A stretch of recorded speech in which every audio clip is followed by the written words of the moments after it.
You just starting, I'm way ahead at the end scenes. Started reading and dodging all of the quick schemes. Money like your Spotify, boy, I got 10 streams. And I'm still looking for more. My people, they got a soar, I'm putting that on the Lord. Ain't accepting, ignore, just kicking down all the doors. Guarantee you, boy, if I ask for it, it's gotta be real big. I gotta make it just for my kids and for their kids, it's kids. That's wealth, years and years. Promise my brother soon as he out and finish this bid, we finna do it bigger than anybody ever did. The odds is real big, jobs that's real big. Satan trying a little, my God is real big. Stayed up on the grind on the cars is real big. I gotta do it big, the only way that I can live. And I promise I'm trying to. Before you count me out, homie, let me remind you. They was blocking the shine, now I think it's my time to. Counting them dollar signs like lights, they'll blind you. Let me rewind to back when I was broke and I couldn't acquire 2 cents. And now I got 2 rents. They was sleeping on me, homie, must've got too big. Call my phone, I be like, who this? Damn right, hell yeah, I'm brand new. Smell like can too.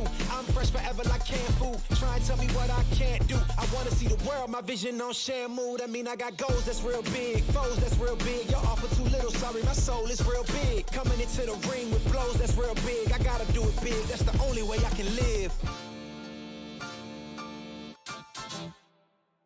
What sound experience would you like today? I'll have the fantasy pack. Good choice. And could you make it a Cloud 2 wireless? On his way, sir.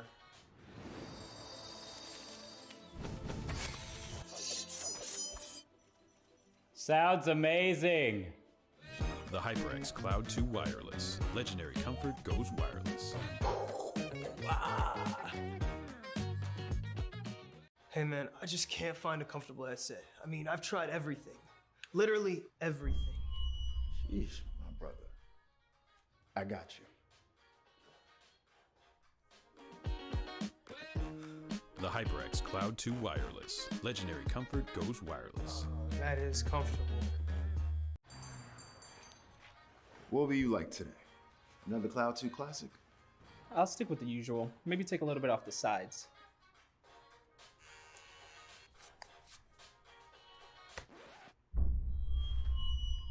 Oh, that's fresh. The HyperX Cloud 2 Wireless. Legendary comfort goes wireless. Hey, watch your head.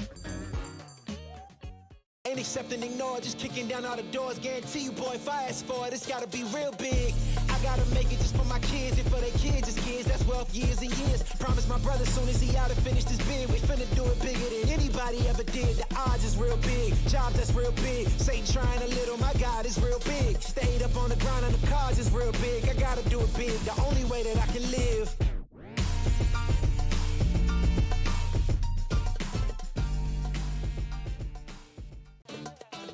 Y'all think too small, I got big dreams. You just starting, I'm way ahead at the end scenes. Started reading and dodging all of the quick schemes. Money like your Spotify, boy, I got 10 streams. And I'm still looking for more. My people, they got a soar, I'm putting that on the Lord. Ain't accepting, ignore, just kicking down all the doors. Guarantee you, boy, if I ask for it, it's gotta be real big. I gotta make it just for my kids and for their kids, it's kids. That's wealth, years and years. Promise my brother soon as he out and finish this bid, we finna do it bigger than anybody ever did. The odds is real big, jobs that's real big. Satan trying a little, my God is real big. Stayed up on the grind on the cars is real big. I gotta do it big, the only way that I can live. And I promise I'm trying to. Before you count me out, homie, let me remind you. They was blocking the shine, now I think it's my time to. Counting them dollar signs like lights, they'll blind you. Let me rewind to back when I was broke and I couldn't acquire 2 cents. And now I got 2 rents. They was sleeping on me, homie, must've got too big. Call my phone, I be like, who this? Damn right, hell yeah, I'm brand new. Smell like can too. I'm fresh forever like canned food. Try and tell me what I can't do. I wanna see the world, my vision on shamu. That mean I got goals that's real big, foes that's real big. Y'all offer too little, sorry, my soul is real big. Coming into the ring with blows that's real big. I gotta do it big, that's the only way I can live. What sound experience would you like today? I'll have the fantasy pack. Good choice. And could you make it a Cloud 2 wireless? On his way, sir.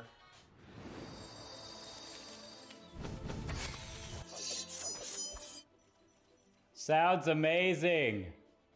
The HyperX Cloud 2 Wireless. Legendary comfort goes wireless. Hey man, I just can't find a comfortable headset. I mean, I've tried everything. Literally everything. Sheesh, my brother. I got you.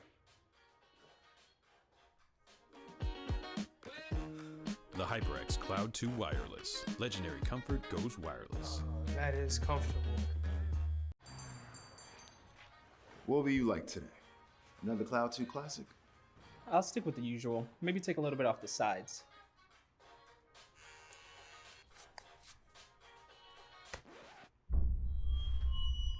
Oh, that's fresh. The HyperX Cloud 2 Wireless. Legendary comfort goes wireless. Hey, watch your head. Ain't accepting, ignore, just kicking down all the doors. Guarantee you, boy, if I ask for it, it's gotta be real big. I gotta make it just for my kids and for their kids' kids. That's wealth years and years. Promise my brother soon as he out and finished his bid, we finna do it bigger than anybody ever did. The odds is real big, jobs that's real big. Satan trying a little, my God is real big. Stayed up on the ground on the cars is real big. I gotta do it big, the only way that I can live.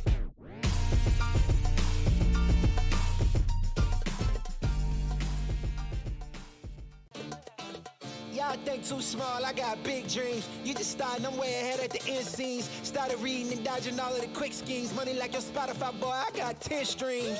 And I'm still looking for more. My people, they got a soar, I'm putting that on the Lord. Ain't accepting, ignore, just kicking down all the doors. Guarantee you, boy, if I ask for it, it's gotta be real big.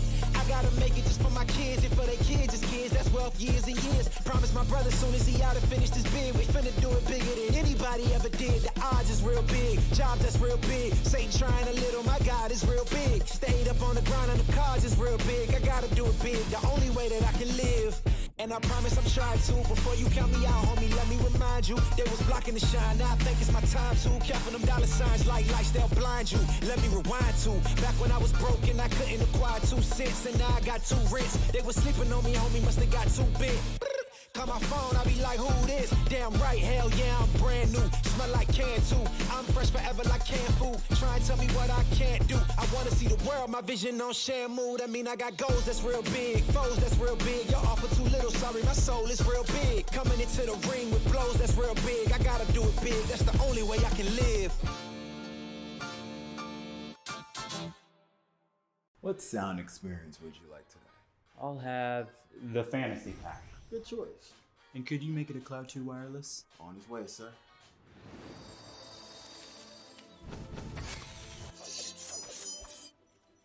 Sounds amazing. The HyperX Cloud 2 Wireless. Legendary comfort goes wireless. Hey man, I just can't find a comfortable headset. I mean, I've tried everything. Literally everything. Sheesh, my brother. I got you. The HyperX Cloud 2 Wireless. Legendary comfort goes wireless. That is comfortable. What will you like today? Another Cloud 2 classic? I'll stick with the usual. Maybe take a little bit off the sides.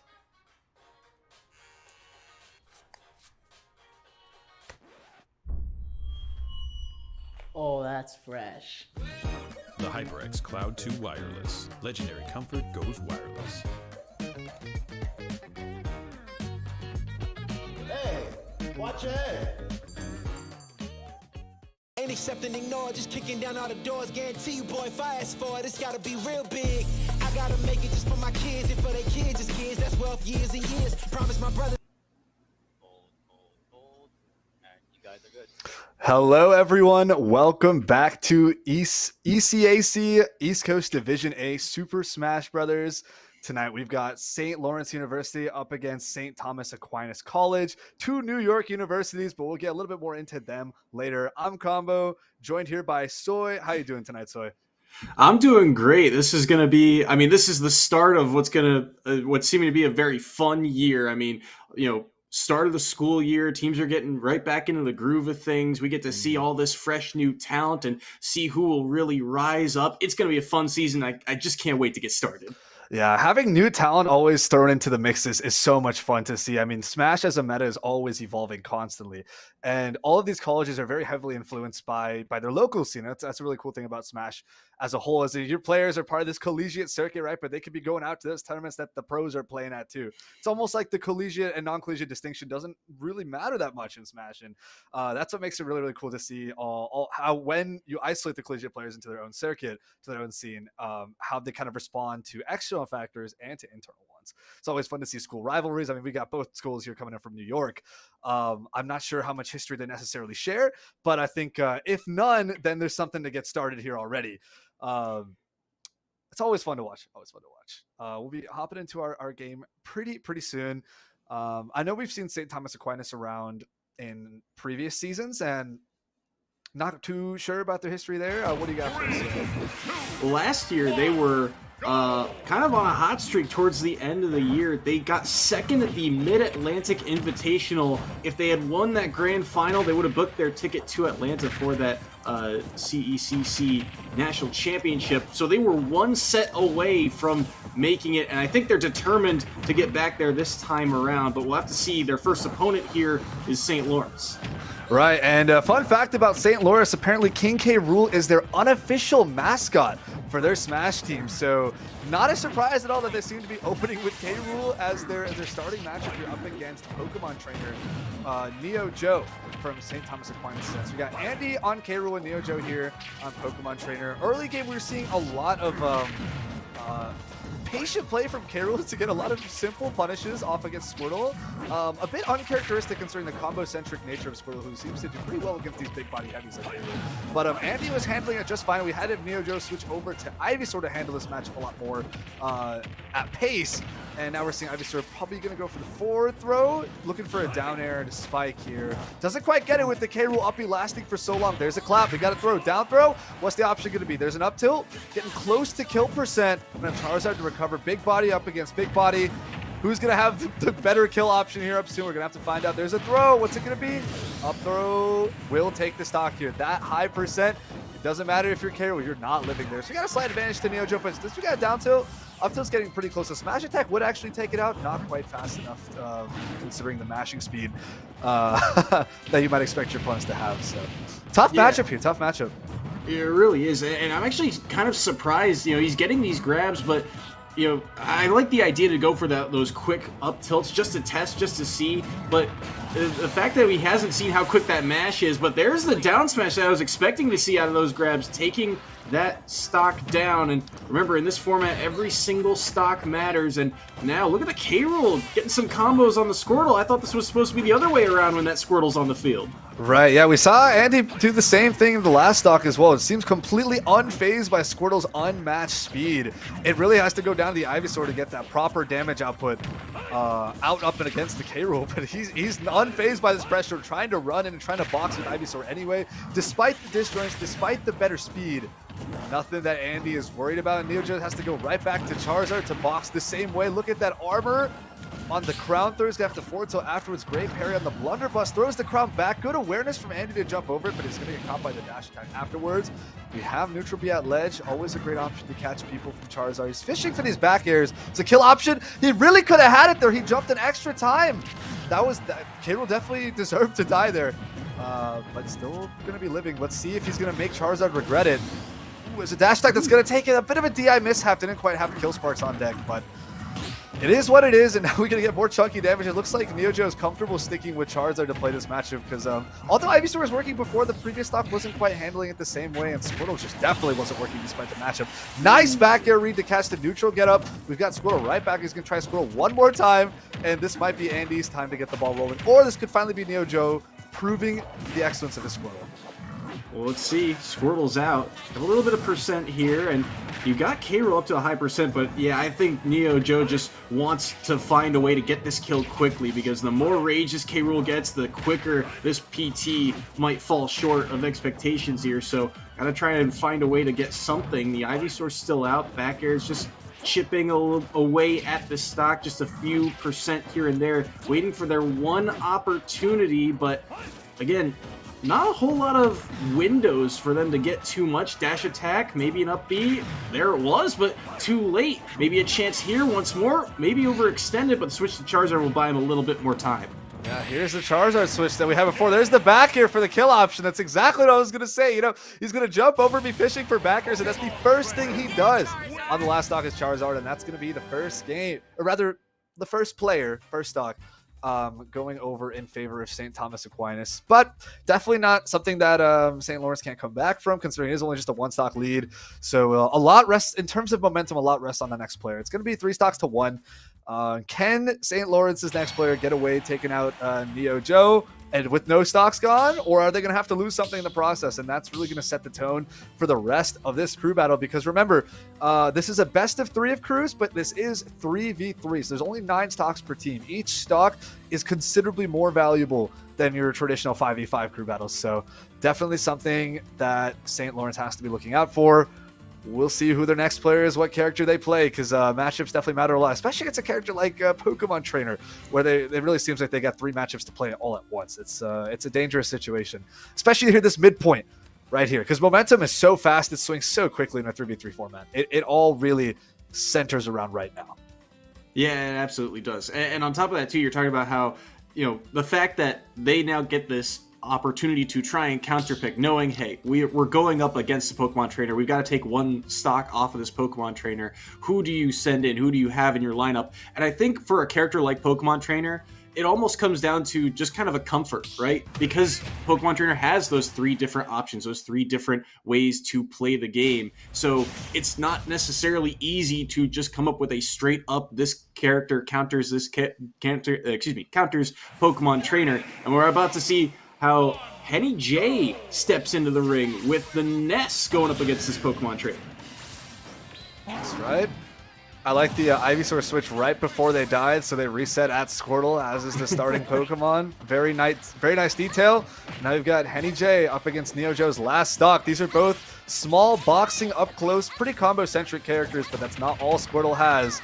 When considering Ivysaur and Charizard in the back line. And I think it's definitely possible. This is a character that Ivysaur has a much better time gimping. So if Squirtle can get a lot of damage output like we're seeing right here with these combos, the down throw, double up air before, now a nice forward throw for the edge guard. The switch over to the Ivysaur will be huge for this matchup very, very soon. I'm already seeing that kill percent. Maybe holding off for a neutral B gimp with Water Gun as well. It's a potential option, but Ness is not going to get a lot of damage up. There's a good up B out of shield. Is Neo Joe really sticking with Squirtle here to try and land this kill? We're going to get a back throw. Okay, don't want to steal that too early. There's the Water Gun. Used it without PK Thunder on deck. I'm not sure if this is a good gimp opportunity. He's going to let that slide instead. Nice! Ooh. There's a smash tag at ledge to cover whatever option, and now that's a stock down here for Henny J and St. Lawrence. This is where things get really slippery, considering that Neo Joe barely only took about 50% for that 1 stock. You know, there's no telling that Neo Joe can just try to do something like this again. There's a down throw, whiffs the up air, doesn't quite get the full combo that they want. Ness is gonna be trying to get a lot of damage out here, though. Henny J does not want to put their team behind any further, but ooh, there's the down to land, no regrab, just dash away. Gonna trade here at ledge. And finally, there's the Ivysaur, but because of the lag in air, there was going to be a nice smash attack to try and take care of something. But now we got heavy Charizard. Back throw is not going to kill here, not even close. Nice Flare Blitz to get back to ledge. Needs something here soon, though, and I think you're starting to get the sense and the feel of it, too. They know that Charizard, with all that rage, can certainly kill a light Ness early, but that Yo-Yo so dangerous early air dodge, though, buffered it, thought they could snap to the ledge and couldn't, and they will fall there. So a little bit of blood drawn there, but there's number 1 down for the side of St. Thomas Aquinas. They'll have to figure out who they're going to send in to try and counterpick Henny J's Ness. Yeah, that's one of your least favorite ways to go out up against Ness. When Ness is just throwing out the down smash Yo-Yo over ledge to try and clip you before you can grab it. Sometimes those angles are just too perfect and your up B doesn't have enough speed, doesn't have enough range to challenge it, and you just get hit. So unfortunately, that air dodge was being mashed, and he couldn't quite try different angles, and Charizard just had to fall to his gloom. Because honestly, that was kill percent. With how much rage that Charizard had and seeing Ness approaching that 50-60% mark, a huge chunky hit, especially near ledge, would be over for Ness, and that would be huge momentum for St. Thomas Aquinas. So I definitely see what Neo Joe is trying to go for, but Henny J trying to hold the fort down, trying to stop the bleeding. 2 stocks to 3 here, both on their midpoint players. A lot is riding here on how Henny J can kind of respond to the more resources that St. Thomas Aquinas College has to work with. Their second player is going to matter a lot, especially since now they have counter pick advantage 2 up against this Ness, who's already down in stock.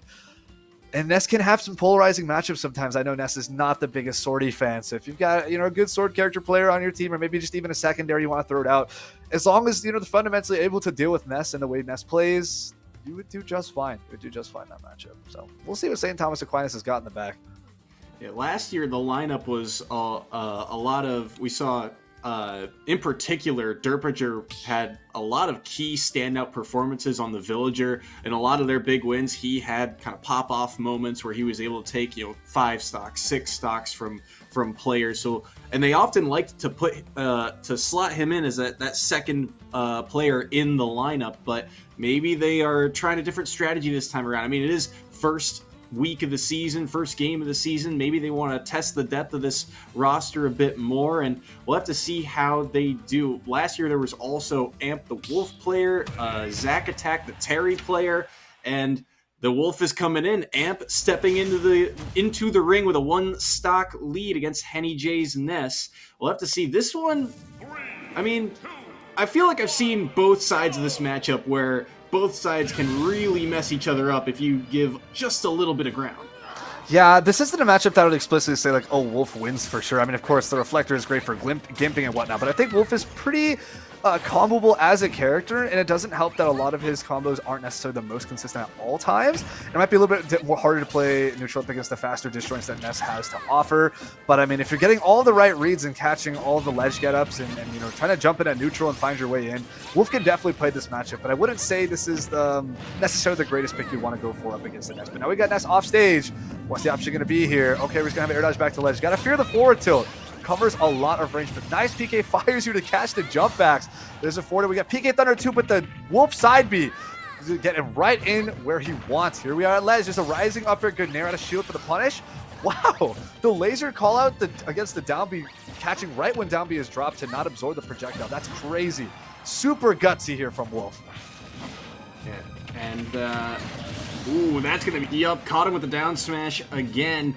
That's another stock off the board. So stock count even, but still 110. And you got to think Wolf should be able to find a kill here. But I got to be honest, these jumps are coming out very early from Amp. And Henny J, I think, is starting to catch on to it. So that's something to watch out for as this stock in particular goes on. Because Wolf without a jump, that's a dangerous place to be.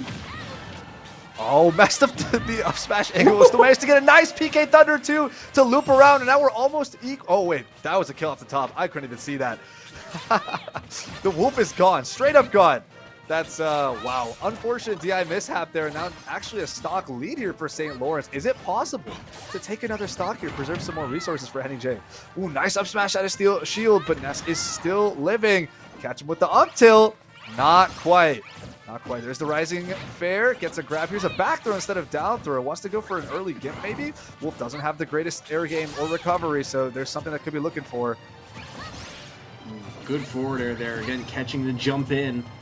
And Henny J, this match in particular, doing just a really good job of maintaining their own space, right? Against Ivysaur and Squirtle, it was a little tougher. The speed of those characters, the range of those characters, but this time around, knowing Wolf only really has one way in outside of that laser is just making it a lot easier, but they'll be able to get back to stage. At 178, they're really trying to hold on to this stock best they can.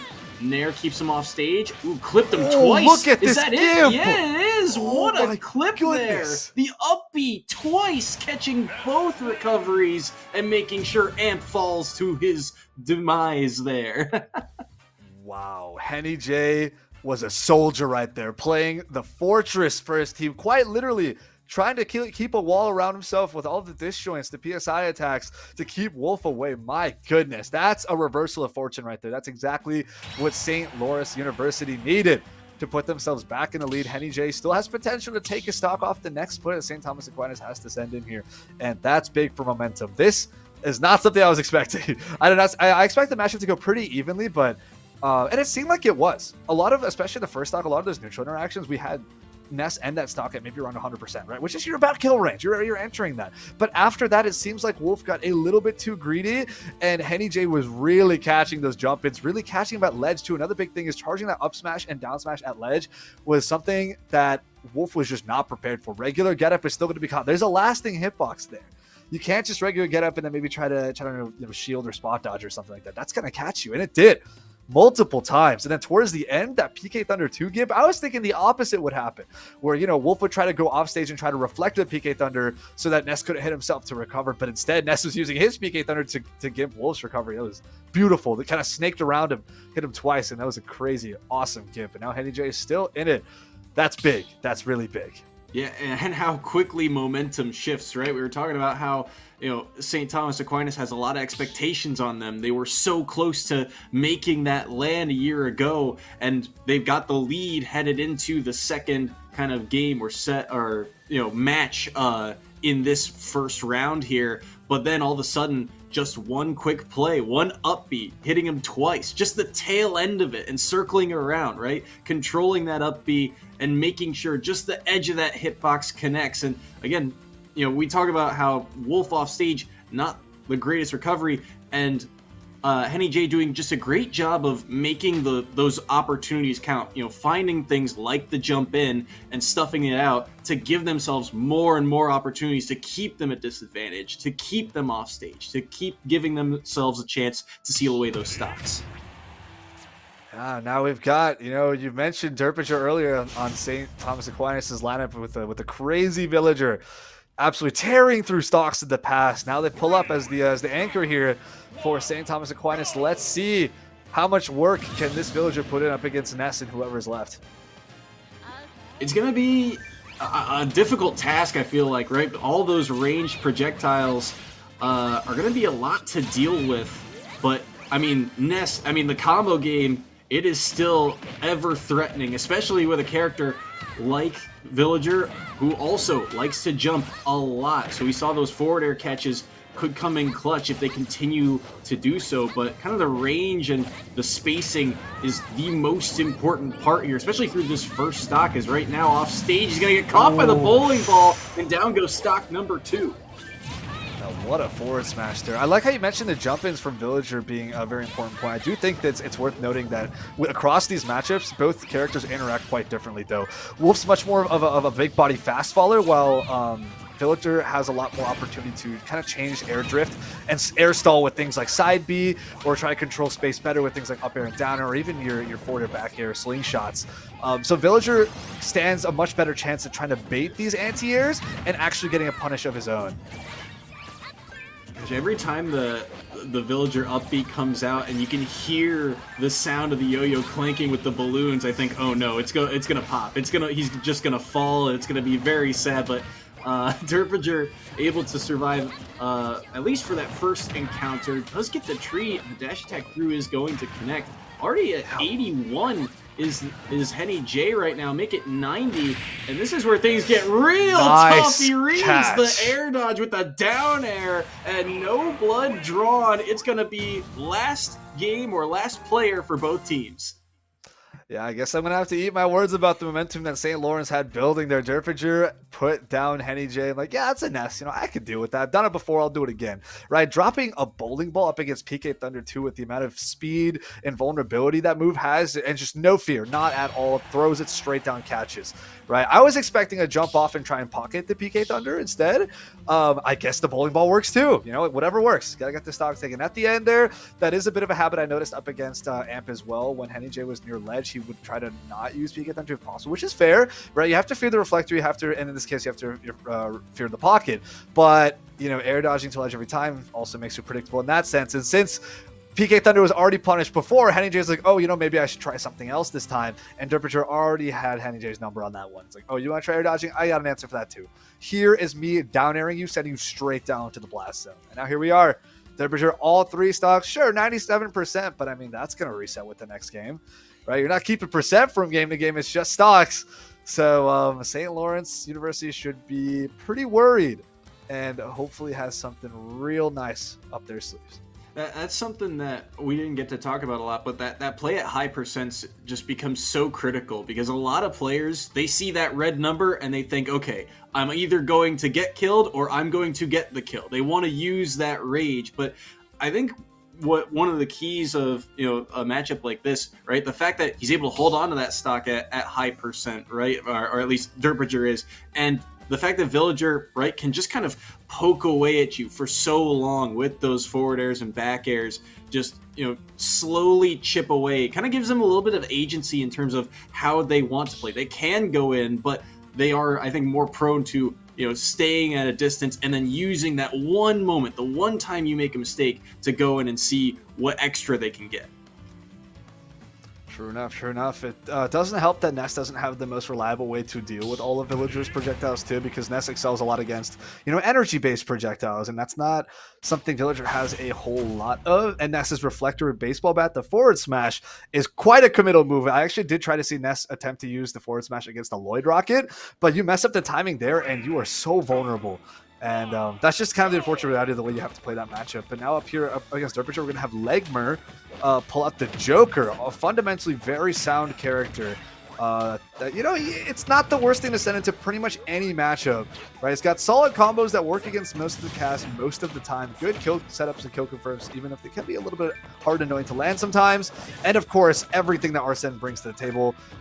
Joker is a character that I think benefits more from playing as not the last character within a crew battle, since Arsene stacks meter up a lot faster if he's behind on stocks. And that's just a mechanic that you can't really avoid. And so that makes him really good to try and reverse momentum. So something like, in the middle of the set, trying to stop bleeding, Joker's a great character to send in. But here we are. We have Joker at the end here, down 74% up against Derpager's 43. Looking for that Arsene Reflect. Not necessarily the most punishable thing, but if you're looking for, you can still whiff punish it. Nice invincibility through pocket to avoid that back air. That's an avant-garde strategy, but it has its uses in its own ways. Arsene's already gone, completely stalled out there. Great defense from Villager. Yeah, really doing a nice job right now. The fact that you can get rid of Arsene so quickly, that's so useful. And falling out of the up smash there. So second chance at life here for Legmer, but look at the pressure off stage. And the Nair gonna connect as well. Down goes stock number 1 of Legmer, and Derpager only at 52, just really doing a good job of finding their opportunities. My goodness, the lasting hitbox of the tree coming up connected. He got 2 forwarders after that, slingshot after slingshot. But the ledge coverage here from Derpager has been wonderful, right? Especially using that right platform of Town and City to try and cover space and get him off even further and use some forward airs and then catch the air dodge in with a Nair. We're seeing really aggressive play here from Legmer right now, trying to fish for kill, getting those landing downers, but not able to get the up smasher up air to follow up. Here's a throw, back throw with the offstage option going to be going real deep. Gonna try to go down. He's out of Arsene.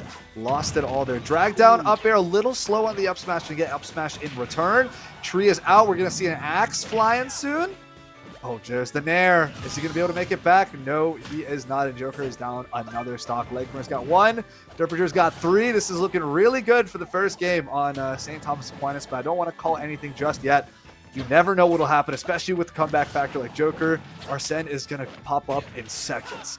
Derpager's spacing is just so clean right now. Just being able to space around a lot of these large hitboxes that Joker can throw out, and that's a low recovery, but they're able to get through at 45 though, and you're gonna land. Ooh, that was an ambitious forward smash. That's gonna get punished by Arsene back air, so 1 stock done, but Derpager still has 2 remaining, and it took a lot to take that first one. Right, now Arsene is about 1/3 left here and falling since Derpager still landing hits. Nice reflect. Not actually going to end up hitting anyone though.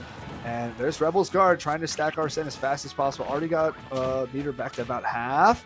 You don't want to get axed and you don't want to get slingshot here though. This is very scary for Joker. One thing I did mention before, nice axe was the, oh my goodness, he rolled onto platform right as he got Arsene. He's going to get up aired for his trouble. That's Town and City for you folks.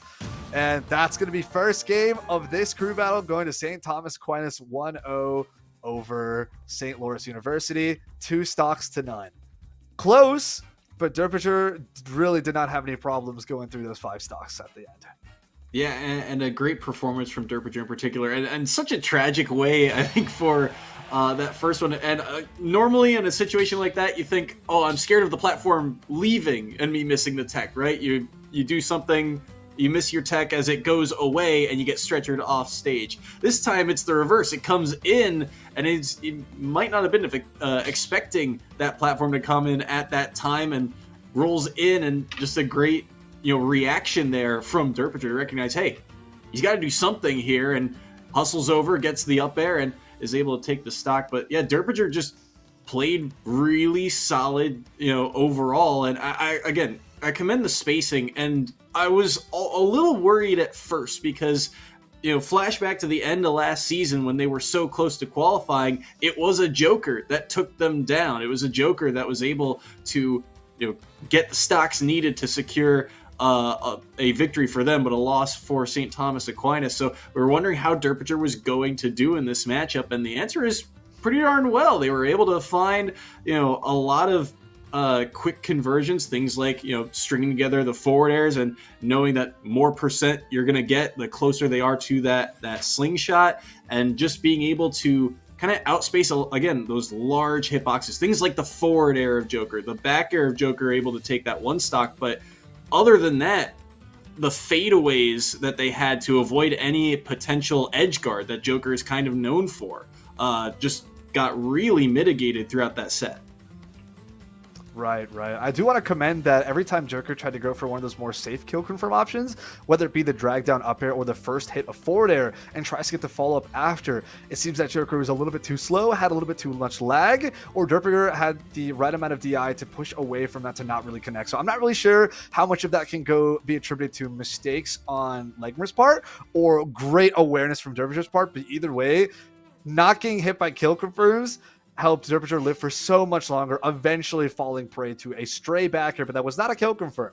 That was just something that happened to connect at that moment. And so that definitely helped keep Derpinger alive a lot longer, because that's not usually what Joker is always looking for to try and close out these stocks. It's usually that fall down, clip with the first hit of forward air, maybe catch him with an up air and try and drag down. And so having Derpinger live those is absolutely huge for that matchup. I'm sure that's been practiced to some degree. But now we're going to see a bit of roster placement differences. We're going to have Henny J opening up on St. Lawrence University side, while we're going to have Neo Joe staying to be St. Thomas Aquinas' opener. Let's see this Ness up against Pokemon Trainer. 3 stocks to 3 this time. Considering last time when he had to play with 2 stocks, Henny J did not lose a single one. Yeah, and I think, part of the game plan for St. Thomas Aquinas, right? If it ain't broke, don't fix it, right? Neo Joe started last time, did pretty well. We'll see how he does this time around. And I think one of the big keys here for Henny J, this Squirtle, right, did so much work early. Can they kind of mitigate the damage that was done last time? And now, relatively even, or not necessarily even, but at least doing better than the last time the Squirtle was out. I think the Squirtle got, 90-ish%? Well, there's the 90. All right, well, Neo Joe certainly pretty good with this Squirtle and knowing where to be, especially against this Ness in particular.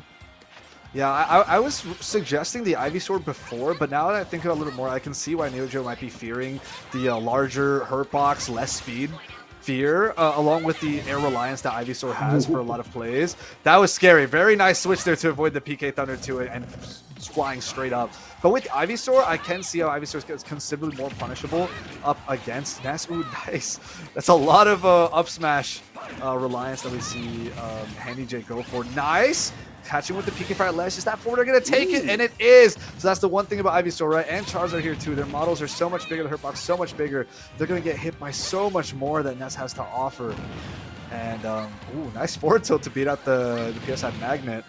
There's the neutral B, air dodge, no follow up on the read there, no grab. Tries to go for a forward, or I guess it's more of a down tilt instead, and this is probably going to get punished from there. Nice rising forward air, trying to raise some more percent, rolling away from the grab, very dangerous right now.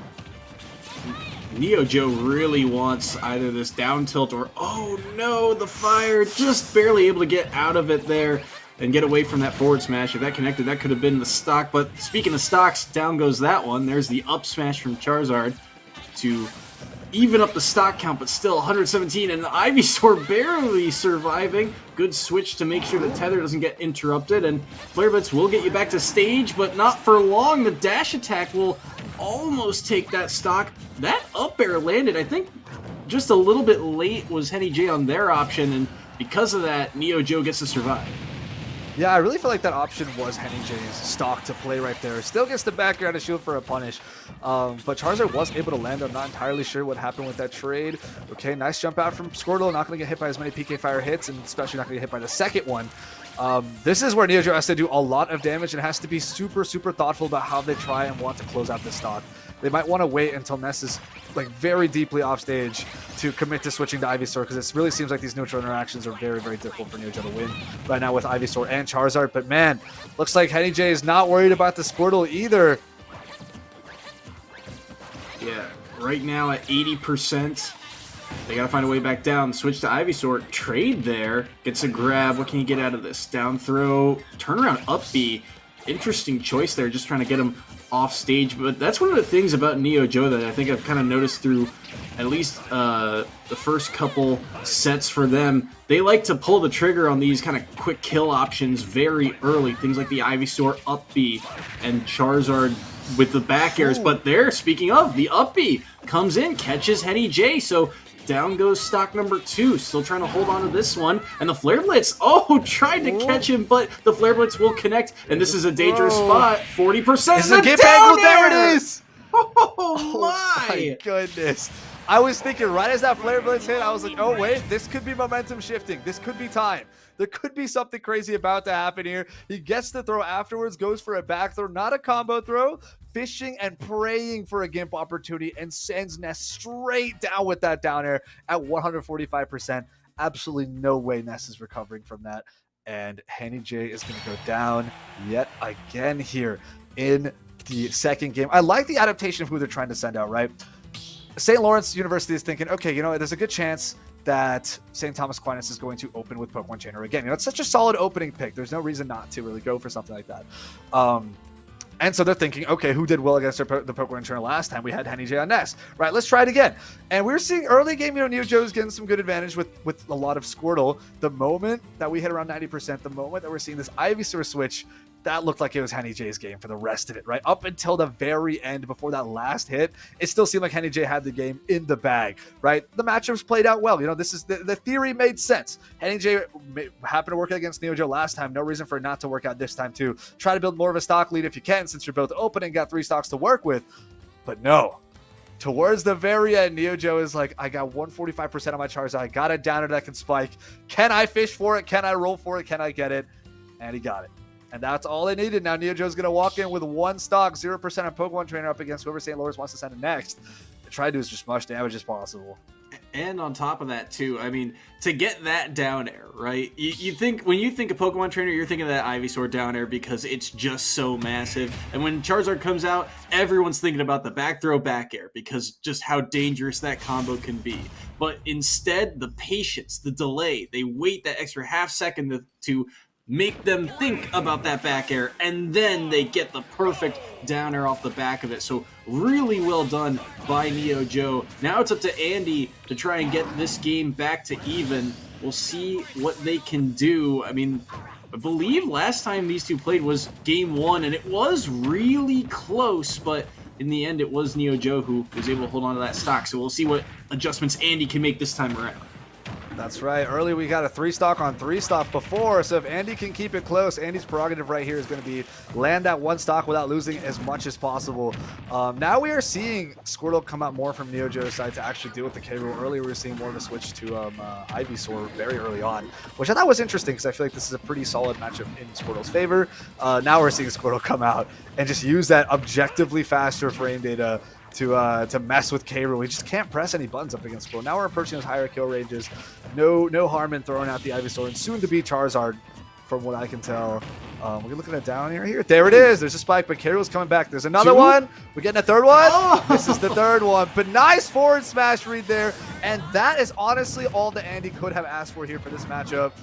Anything more that Andy gets here is going to be an absolutely huge boon. Huge win for the matchup. Rather, Neo Joe, not Andy. My bad. Ooh, oh my, there's a back air. No jump. That's a low recovery. Won't be able to switch, though, to try and get those spikes again. And Neo Joe at 107. Flare Blitz through the cannonball, shielded, but the forward smash not able to reach in time. Gets around the forward tilt, too. This is a down throw, forward air. And just getting more and more damage. The up B early there, trading with the Flare Blitz at the end. of that sequence, so a lot of percent on the board, and now this is where we kind of get into that danger zone for both sides. Neutral B is enough to take it there. The cannonball didn't connect, but the gun did, and down goes Neo Joe, but only a stock off the board of Andy. Yeah, that's pretty big here for Neo Joe, I still think. And considering the potential of taking that second stock too, very, very close. Well played by both players. I kind of like the extreme factor of what Neo Joe is going for, especially off stage. They're looking for as many cheesy or quick gimps or kills they could get with, whether it be nair, back air, or downer with a stage spike. Who knows, right? Neo Joe is fishing for something, trying to get something out there. All good there. All good there. Now we're going to have next player from St. Thomas Aquinas pull up while Andy's going to get a bit of a breather. We'll be going through stage selection as well. Quick thing I wanted to note about St. Lawrence University actually is that this is their second academic year in ECAC Smash, and they're actually playing without their captain tonight due to medical reasons. He's fine, but they did want to give a shout out to their captain. So thank you so much for all the work you've done for ECAC Smash and SLU Orchard. And we hope to be hearing from you soon and seeing you soon. Thank you so much. Yeah, Orchard. Yeah, and playing without your captain week one can really be rough, right? Because you think of that captain as, all right, he's going to be our eyes and ears. He's going to be that neutral observer of sorts to help point out, hey, what can I do better? What can I adjust? And so to not have necessarily the full starting lineup is a little rough, but still coming through, playing well, keeping it even here once again through at least the first players. We'll have to see who they send in next. But St. Lawrence, I mean, last year they did pretty well for themselves. They made the playoffs and won in their very opening round of that playoff set. They just could not beat Juanita College in that second round, who was one of the top schools in that bracket. So we'll have to see how they can do this year, as we're seeing Amp on the Falco this time around going up against the K-Rule. Juniata College, by the way. Oh, Juniata. My apologies. Right. But yeah, now it looks like we've got Amp going from one spacey to another, from the Wolf to Falco. Try and play this matchup. Rather, this isn't a matchup that Wolf quite had to deal with last time. It was more of a Wolf Nest thing. But nonetheless, maybe Amp wanted to try something new or felt more comfortable with this matchup up against K-Rule. The Reflector is doing wonders right now, and it looks like they're going to try to reflect back and forth, but just a little bit too faster on the draw from K-Rule. A bit early on the Falco to forward throw. I think they were looking for trap armor there to beat the crown. But Falco's another very combo-centric character that I think would fare pretty well up against K-Rule, but K-Rule's hitboxes can be very obnoxious to deal with for how long-lasting and how large they can actually be. So trying to contest Falco is something I think K-Rule could do a little bit better compared to some of the other heavies that might struggle with this matchup. Yeah, I agree. And I think the biggest key, everyone talks about Falco's combos, but the biggest key is being able to land that final killing blow off the back of it. And on a big body like K-Rule, in theory, it should be easier. But if you don't, now you're stuck with this big, heavy monster that's going to do a ton of damage per hit. So you have to be very careful in a situation like this. Look, 153, that's a ton of rage off stage. Do they get back now? They get the grab off of the dash attack, missed, and there's the back throw, and goodbye stock number one of Amp, but they trade it right back. One apiece between these two. Yeah, that's a down smash to clear out that second stock. But as you were saying, they're landing that final blow. We just saw that K-Rule around 150%, right, in terms of rage. So it's super important that you be able to close out these stocks as well, which not every combo-centric character is necessarily the best at, which is why it's nice that a character like Squirtle has, Ivysaur and Charizard in the back. But most characters are just one character and have to be pushing for their own kill options here. Falco might be looking to try to get off stage. Something like a forward air might try to get a cheeky down tilt or maybe an up smash, try to get an up air kill off the top, but none of these are super easily confirmable. Some of it takes a lot of work and positioning, but nice forward smash read there on the landing. I guess a bit of a commentator's curse saying, you know what, I could just make one hard read and take care of this entire stock on my own. There's that forward smash. It is a strong forward smash. I have to respect it. It's just a little slow. Kind of hard to get that commitment to go towards. Also definitely quite unsafe and quite laggy too if you whiff. But I mean, good confidence during that forward smash to catch the landing from K-Rule. K-Rule could have nared. That would have definitely beaten that out. Or maybe even gone for something like a cheeky counter. But in that moment, he felt, I'm not going to try to commit to any of my own laggy moves because we know how laggy K-Rule is. the mix-ups and the mind games go layers, layers, and layers. So definitely a wonderful catch there from Amp with the Falco forward smash. Now he's got 2 stocks on him up against the last player from St. Lawrence University. We'll see how it goes. Yeah, and like you said, I love the adjustment there to go for that forward smash read, because, you were talking about how K-Rool has all those armor options, right? Things like the Nair, the Crown, right? Any of those, that belly armor could probably have fought through it at some point. But I think when you're playing the K-Rool in that manner, it feels kind of safe to land there. It feels like the right thing to do, especially if you've got one of those options lined up. Problem was, those options were not available in that moment, and well read by Amp to say, hey, you are going to be right here, and just fully committed to that forward smash. And that, as you said, that forward smash really strong. So really well done by Amp. And I also like the adjustment too from Wolf to Falco. Not completely different characters. I mean, obviously it feels different to fight against them, especially because of what you think about when you're playing against this character, right? You think of the Falco up tilt combos and so on and so forth. But to see that extra pocket and see how well it's doing here in week 1, it really shows the growth of Amp from year 1 to year 2. That's right, yeah. Although there's a lot of thematic similarities between Wolf and Falco, they're definitely fundamentally very, very different characters. To have them kind of come out and both be in there to keep the thematic consistency, but still the gameplay adjustments are wonderful.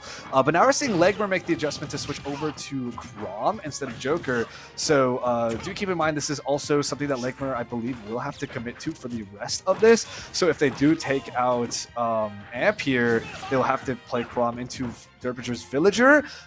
So again, I feel like this is a bit of an odd decision just because I don't think Chrom necessarily excels against Villager, and in fact definitely has problems getting gipped. And on top of that, this is kind of where Joker would want to bring that comeback factor, considering you have to reasonably think it's possible I will lose a stock up here up against Amp in this set. Even if I do win, I will be behind on stock, so that's where Joker really, really shines for potential comeback. So I'm not entirely sure what the rationale here is about the Chrom, but so far, it looks like they're going pretty even, although committing to offstage gameplay against Falco can be scary. Falco can go for 1 jump and 1 nair, 1 back air when you're trying to match offstage. There's the jab, nice back air to follow up. Will take that kill off the top left platform of Kalos. Still pretty scary, though.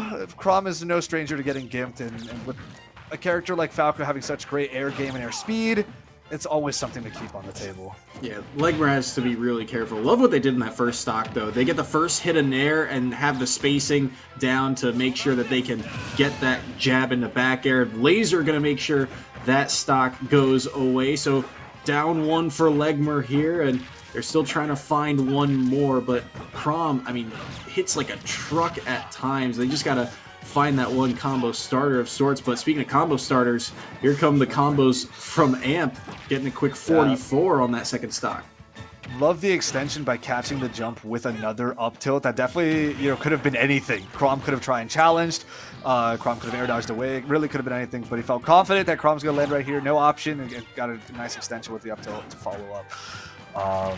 But yeah, as I mentioned before with Chrom's capability, we saw 1 simple laser be everything that Chrom needed to fall apart right there. So although we're seeing some great edge guarding here from Chrom, all Falco needs is 1 strong winning situation off stage, and that's pretty much spelling doom here for Chrom. Nice counter there on the up B. Maybe expect some. Oh, that's going to be scary. No sweet spot. Not the craziest punish in the world, though. Just a forward throw. Could have maybe gotten a dash attack to send them way more flying.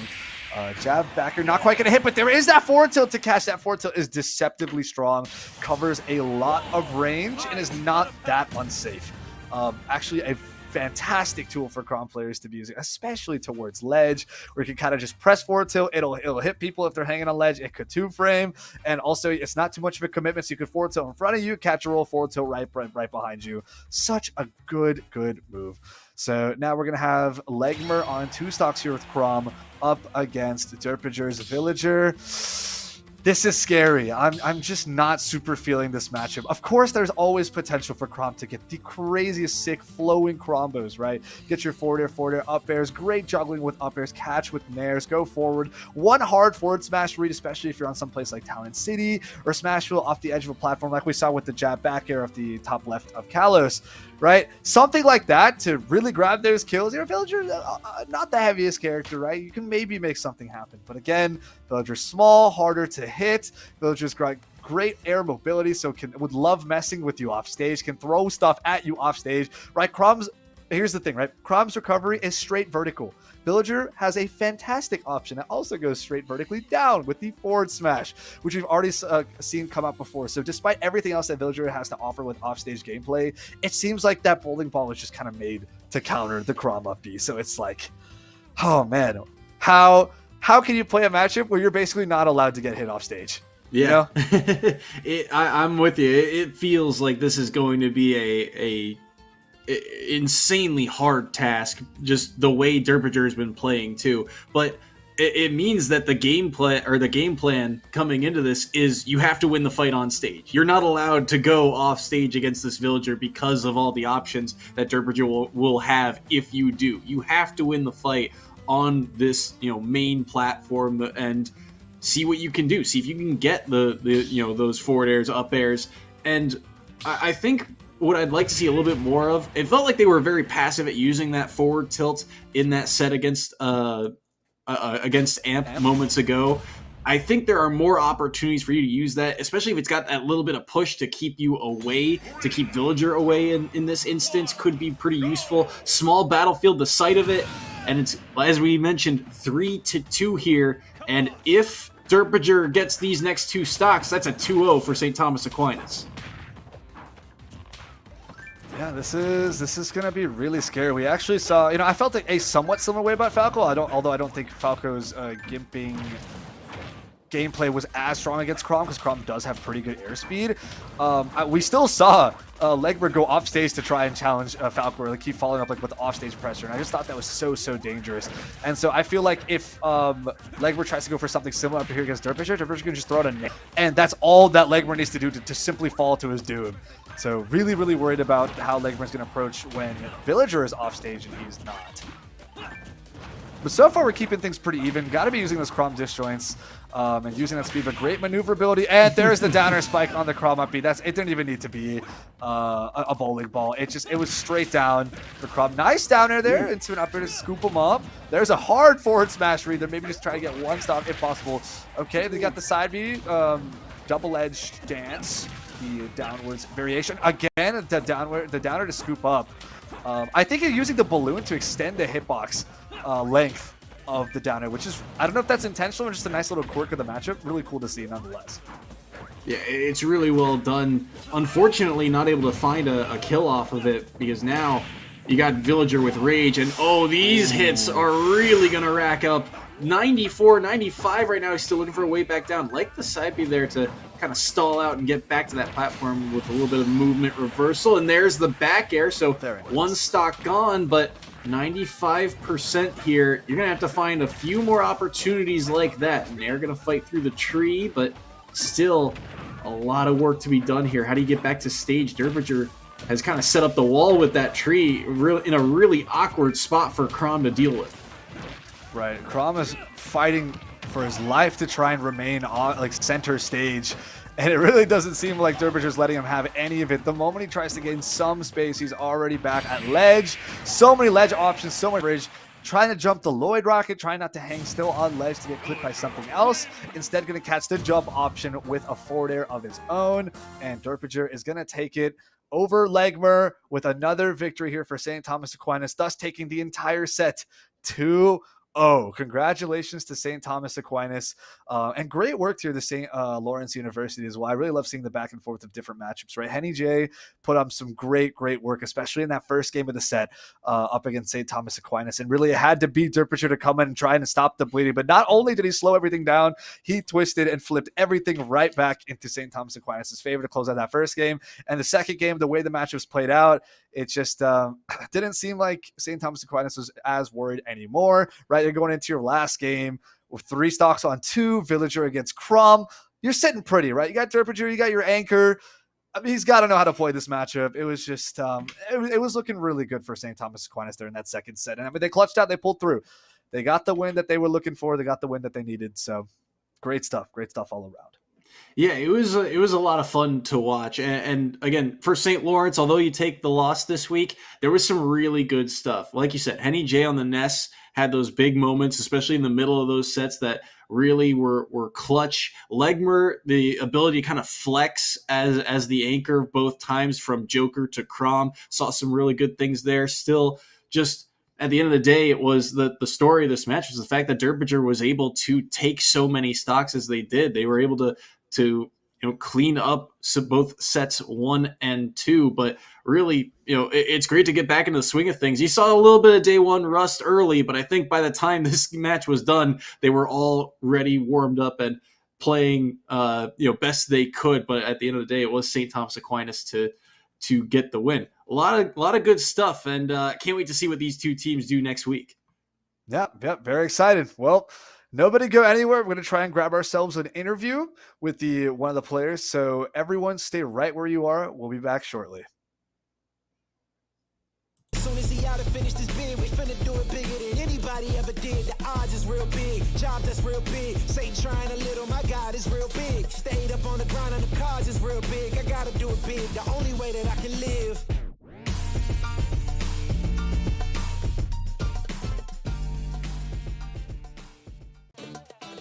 Y'all think too small, I got big dreams. You just starting, I'm way ahead at the end scenes. Started reading and dodging all of the quick schemes. Money like your Spotify, boy, I got 10 streams. And I'm still looking for more. My people, they got a soar, I'm putting that on the Lord. Ain't accepting, ignore, just kicking down all the doors. Guarantee you, boy, if I ask for it, it's gotta be real big.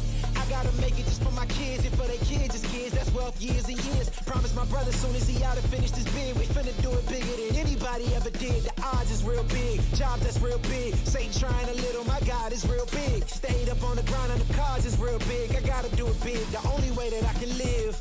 And I promise I'm trying to. Before you count me out, homie, let me remind you. They was blocking the shine, now I think it's my time to. Counting them dollar signs like lights, they'll blind you. Let me rewind to back when I was broke and I couldn't acquire 2 cents. And now I got 2 rents. They was sleeping on me, homie, must have got too big. Call my phone, I be like, who this? Damn right, hell yeah, I'm brand new. Smell like can too.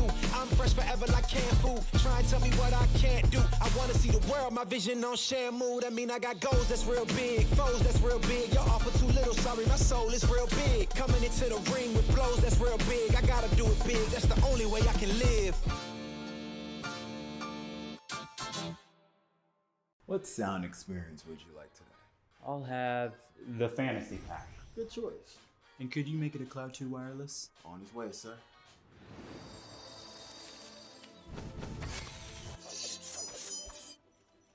Sounds amazing. The HyperX Cloud 2 Wireless. Legendary comfort goes wireless. Hey man, I just can't find a comfortable headset. I mean, I've tried everything. Literally everything. Sheesh, my brother. I got you. The HyperX Cloud 2 Wireless. Legendary comfort goes wireless. That is comfortable.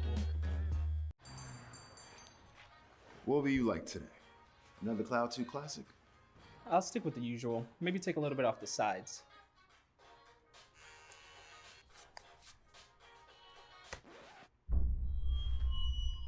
Oh, that's fresh.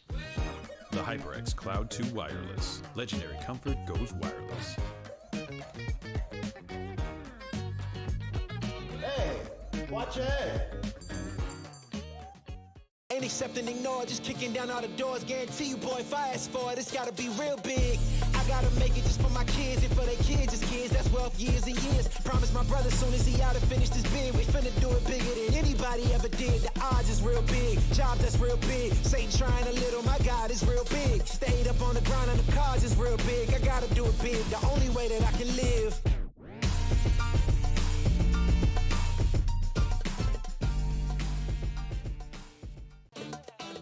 Y'all think too small, I got big dreams. You just starting, I'm way ahead at the end scenes. Started reading and dodging all of the quick schemes. Money like your Spotify, boy, I got 10 streams. And I'm still looking for more. My people, they got a sore. I'm putting that on the Lord. Ain't accepting, ignore. Just kicking down all the doors. Guarantee you, boy, if I ask for it, it's gotta be real big. I gotta make it just for my kids and for their kids' kids. That's wealth years and years. Promise my brother soon as he out and finished his bid, we finna do it bigger than anybody ever did. The odds is real big. Jobs that's real big. Satan trying a little. My God is real big. Stayed up on the ground and the cars is real big. I gotta do it big. The only way that I can live. And I promise I'm trying to. Before you count me out, homie, let me remind you. They was blocking the shine. Now I think it's my time to. Counting them dollar signs like lights, they'll blind you. Let me rewind to. Back when I was broke and I couldn't acquire 2 cents. And now I got 2 rents. They was sleeping on me, homie, must have got too big. Call my phone, I be like, who this? Damn right, hell yeah, I'm brand new. Smell like can too. I'm fresh forever like canned food. Try and tell me what I can't do. I wanna see the world, my vision on Shamu. That mean I got goals that's real big, foes that's real big. Y'all offer too little, sorry, my soul is real big. Coming into the ring with blows that's real big. I gotta do it big, that's the only way I can live. What sound experience would you like today? I'll have the fantasy pack. Good choice. And could you make it a Cloud 2 wireless? On his way, sir.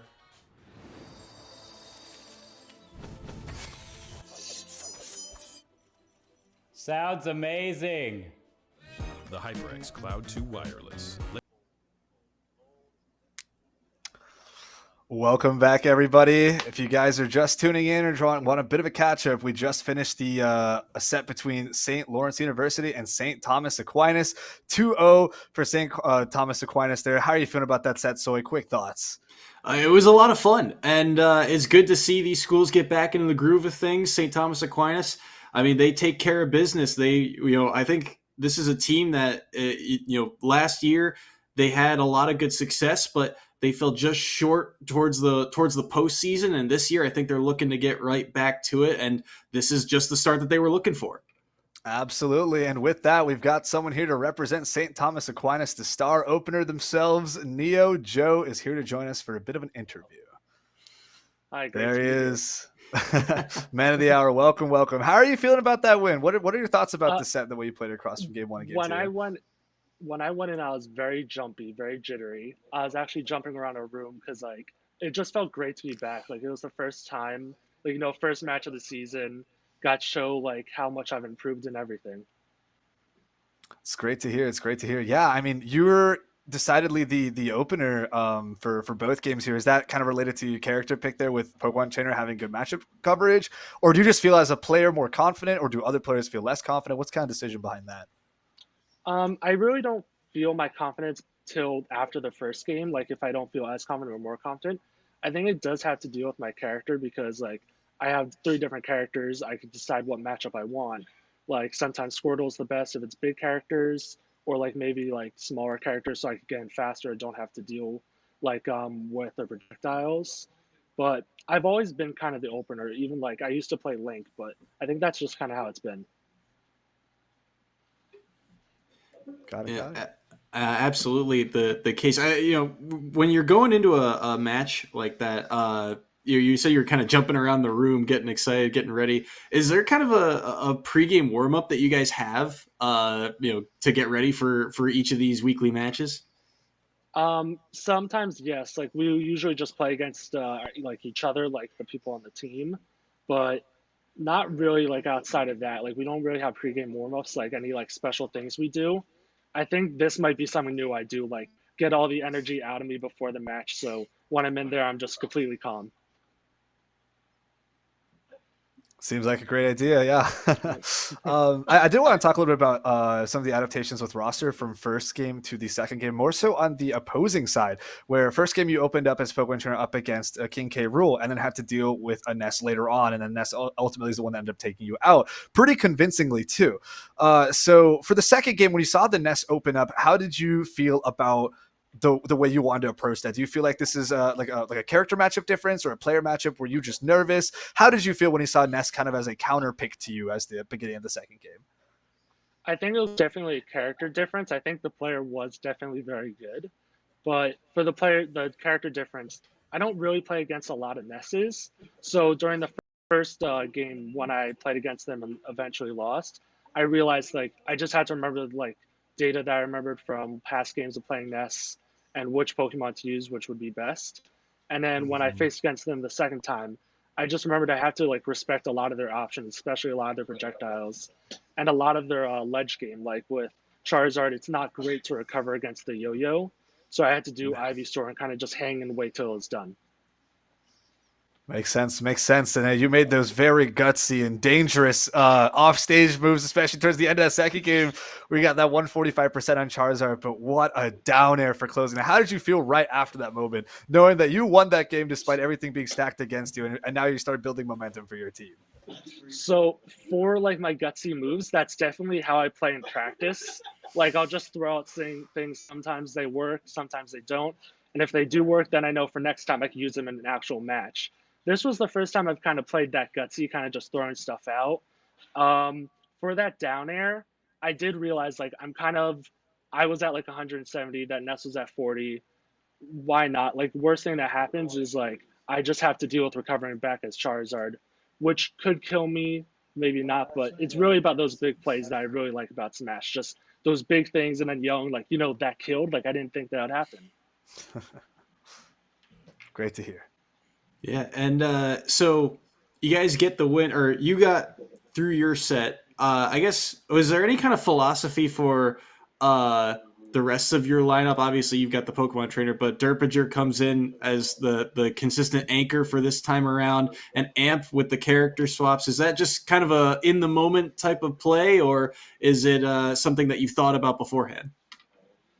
So our player order is usually the same. Like Derpager is usually last unless like we think they're gonna send out like their best player first. I'm usually first, and then Amp will try to clean out a stock or two. Our job, like I wouldn't say it's our job, but we try our best to make it easiest for Derpager to clear as many stocks as we can.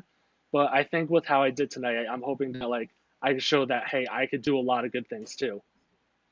You guys really had a. I mean, Derpager obviously kind of takes the highlights for how many stocks that he took, but you guys really did a fantastic job, and you with the highlight reel play of that down air too. Fantastic stuff. I guess this is kind of quick retrospective, but what's one of your big takeaways from this week? What's something that you guys as a team you think you need to work on headed into week 2? I think two big things are character matchups and nerves, because for character matchups, like there's only like 4 or 5 of us on the team, so we really only know like the matchups for like 4 characters, and then when we play against different characters like the Joker, King K. Rool, or Ness, like we don't have those on our team, so we don't really know them. But one good thing was we actually did get to go to Atlanta last summer. We were very lucky to do that, even though we got second. And when we were there, we got to meet a lot of new other players, other people from colleges, and learn a lot of different matchups from that. So I think that was a good thing. And then the second thing is nerves. Like today, like this night, I was very jumpy, like very excited, but I wasn't really nervous. Like last year, I was very nervous. And I think that just comes with time and getting used to this kind of like this esports as a whole. Like last year was our first time we were very nervous, but I hope as we continue, nerves will just slowly go away like it did tonight. Yeah, Great to hear. Right there. Yeah, by the time that this set was done, you guys looked like you were, back into the swing of things. So, you guys really looked good. Again, congratulations on the victory this week. And Thank you. While you're here, is there anyone you'd like to shout out or thank? We'll give you the floor. Definitely my family. My mom, my dad, my sister, just being there for me. Definitely my teammates, like always, like even though we don't have many players or characters, we play a lot. We give each other advice. And then just a few of the local tournaments that I go to, definitely just learning character matchups since there's a lot more players there. It's great to hear. Yeah, thank you so much for joining us, and congratulations on your win. We're looking forward to see how the rest of your team plays out for the rest of the season. Super, super excited to see where all that goes. We'll be seeing you around. Take care. Thank you. Thank you for having me. All right, so that just about wraps up our great set here. I mean, the back and forth and the character adaptations, especially like it feels pretty on the fly from St. Thomas Aquinas, especially. They were not too worried about the way their players are kind of laid out. It's more so it's just they had Amp kind of make the switch from Falco to Wolf, and I think he did pretty adequate with like kind of the intention of what we're trying to do with the K rule, and then the Crom to come afterwards. Pretty great stuff there from Amp as well. So really, all three players on their team were putting in great work. Any closing thoughts for us? Yeah, I mean, fantastic stuff. Week 1 in the books, and we'll get ready for week 2. Good to see these players back into the swing of things, get back into action. Those quick adjustments that St. Thomas Aquinas made between not only just set 1 and 2, but just in their individual matchups, really key, really clutch. How quick can you flip that dime, flip that switch? Really going to be something fun to watch throughout the rest of the season. But it's been a blast, and can't wait to do this again next week. Yeah, for sure. It's been an absolute pleasure, Soy, commentating with you. I'm Combo. This is Soy, and we're being your commentators here today for the East Coast Division A of ECAC Super Smash Brothers. We'll hopefully be seeing you guys same time, 8 p.m. Eastern next week on Monday for some awesome, exhilarating matches. But until then, we hope you all take care. Have a good one. Legendary comfort goes wireless. Hey man, I just can't find a comfortable headset. I mean, I've tried everything. Literally everything. Sheesh, my brother. I got you. The HyperX Cloud 2 Wireless. Legendary comfort goes wireless. That is comfortable. What will you like today? Another Cloud 2 classic? I'll stick with the usual. Maybe take a little bit off the sides.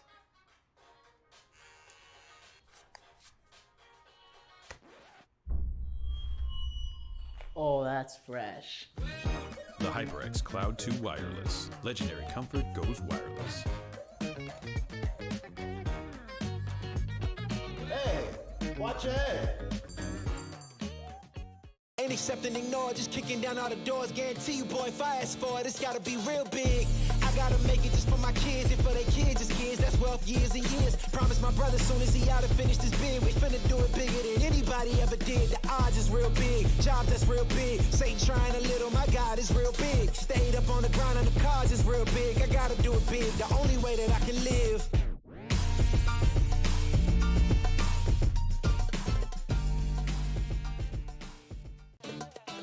Y'all think too small, I got big dreams. You just starting, I'm way ahead at the end scenes. Started reading and dodging all of the quick schemes. Money like your Spotify, boy, I got 10 streams. And I'm still looking for more. My people, they got a soar, I'm putting that on the Lord. Ain't accepting, ignore, just kicking down all the doors. Guarantee you, boy, if I ask for it, it's gotta be real big. I gotta make it just for my kids and for their kids, just kids. That's wealth years and years. Promise my brother soon as he out and finish this bid, we finna do it bigger than anybody ever did. The odds is real big, jobs that's real big. Satan trying a little, my God is real big. Stayed up on the grind on the cars is real big. I gotta do it big, the only way that I can live. And I promise I'm trying to. Before you count me out, homie, let me remind you. They was blocking the shine, now I think it's my time to. Capping them dollar signs like lights, they'll blind you. Let me rewind to.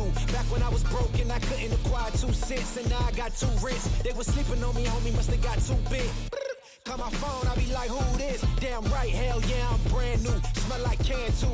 I'm fresh forever like canned food. Try and tell me what I can't do. I wanna see the world, my vision on Shamu. That mean I got goals that's real big, foes that's real big. Y'all offer too little, sorry, my soul is real big. Coming into the ring with blows that's real big. I gotta do it big, that's the only way I can live. What sound experience would you like today? I'll have the fantasy pack. Good choice. And could you make it a Cloud 2 wireless? On his way, sir.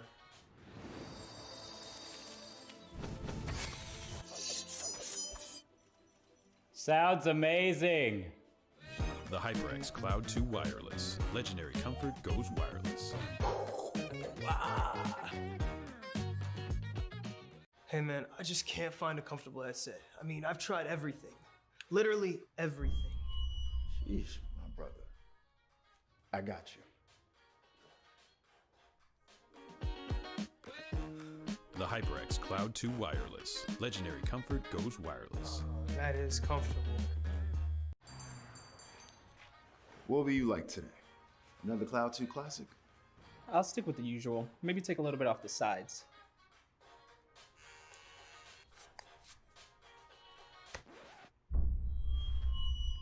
Oh, that's fresh.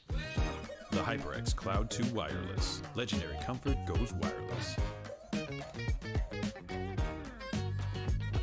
Hey, watch your head. Ain't accepting, ignore, just kicking down all the doors. Guarantee you, boy, if I ask for it, it's gotta be real big. I gotta make it just for my kids and for their kids, just kids. That's wealth years and years. Promise my brother soon as he out and finish this bid, we finna do it bigger than anybody ever did. The odds is real big, jobs that's real big. Satan trying a little, my God is real big. Stayed up on the grind on the cards is real big. I gotta do it big, the only way that I can live.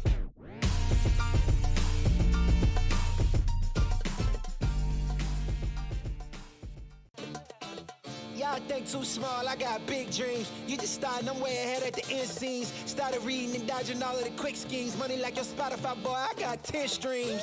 And I'm still looking for more. My people, they got a soar, I'm putting that on the Lord. Ain't accepting, ignore, just kicking down all the doors. Guarantee you, boy, if I ask for it, it's gotta be real big. I gotta make it just for my kids and for their kids, just kids. That's wealth years and years. Promise my brother soon as he